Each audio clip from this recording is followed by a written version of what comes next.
మీ అందరితోని చాలా రెసిపీలు ఇప్పటివరకు షేర్ చేసుకున్నాను. కానీ ఎగ్జాక్ట్‌గా వాటిని తెలుగులో ఏమంటారో మనకు తెలీదు. ఇవాళైతే మా ఇంట్లో మిర్చి దహి చేశాను. చాలా అంటే చాలా బావుంటుంది.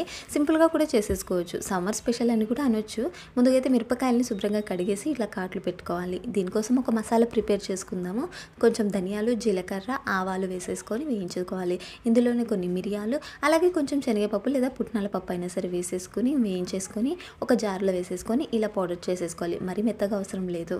ఇప్పుడు కొంచెం ఆయిల్ హీట్ చేసుకుందాం. నేను ఇక్కడ సర్సోక్ ఆయిల్ అంటారు కదా, ఆవాల నూనె అది వాడుతున్నాను. సో ఇక్కడ మిరపకాయలని ముందుగా నీట్‌గా వేయించేసుకోవాలి. తర్వాత ఇందులోనే ఉప్పు, పసుపు వేసేసి మంచిగా వేయించేసుకోవాలి. ఇది బాగా వేగిన తర్వాత ఇందులో మనం రెడీ చేసుకున్న మసాలా ఏదైతే ఉందో అదంతా కూడా ఇందులో వేసేసి ఒకసారి మంచిగా మిక్స్ చేసేసుకోవాలి. ఇదంతా రెడీ అయిన తర్వాత గ్యాస్ ఆఫ్ చేసి ఇందులో ఇప్పుడు కర్డ్ వేసేసుకోవాలి. కర్డ్ అనేది ఆప్షనల్ అనమాట. మనం ఎంతనన్నా వేసుకోవచ్చు. సో ఇదంతా ఒకసారి కుక్ చేసుకొని మిరపకాయలు మెత్తపడేంత వరకు పక్కన పెట్టేసుకుందాం. దీనికి పోపు వేసుకోవాలి. అందుకని ముందుగా ఆయిల్ వేసుకొని జీలకర్ర, ఆవాలు, కచ్చపచ్చగా దంచుకున్న వెల్లుల్లిపాయలు, కొంచెం కరివేపాకు వేసేసుకోవాలి.